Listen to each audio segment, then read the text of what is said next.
Hi, welcome to Ronnie's Corner 6 about the limits of moral hazard. Economists love incentives, and as we saw, that's the tool with which we deal with moral hazard issues. In this Ronnie's Corner, I want to talk about the limits of using monetary incentives and how they can backfire sometimes. Go over this paper, which is called A Fine is a Price by Uri Gnisi and Aldo Rusticchini. You have kids and you send them to nurseries, you have to pick them up sometime. And this is what this paper focuses on. The problem is that a lot of people are busy and they're late picking up their kids, and that makes nursery school staff a bit anxious and not happy. So what they do in this paper is they try to see what kind of incentives can we give to parents so that they would come pick up their kids on time. Do Rinaldo do is something very simple. Why don't we give people monetary penalties for being late picking up their kids? So if you come pick up your kid, let's say an hour late, you're going to pay £10, 2 hours, £20, and so on and so forth. Surely, we know from what we studied in the moral hazard part that that's going to make people come more on time because now it's more costly to delay.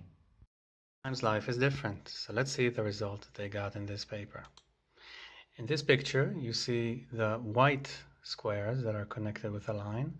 That's the number of minutes delay for different weeks for the people that, the situation before the fines were installed. You see the black line, that corresponds to the nursery school where you did impose a fine. And what you see is a very clear pattern in which when penalties are instituted, you see parents are even more late than they were before. So what is going on here?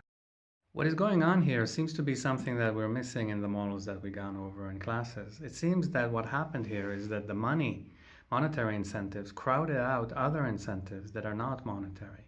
So when you have a kid and your kid is in nursery, you feel very bad coming late to pick them up because what you have in mind is your poor child sitting alone and waiting for you to come them, thinking that you might never ever come pick them up again. So that creates a moral cost for the parents, something that they take into account when they decide how late they will be to picking up their kid.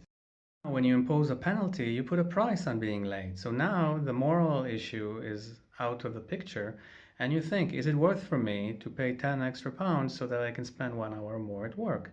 And now maybe this seems a bit cheaper than the moral cost you were paying when you didn't pick up your kid when there was no penalty. So what this paper shows us basically is that we have to be careful, because sometimes when we impose monetary incentives on people, that crowd out other internal moral and other incentives that they might have, and therefore that might backfire.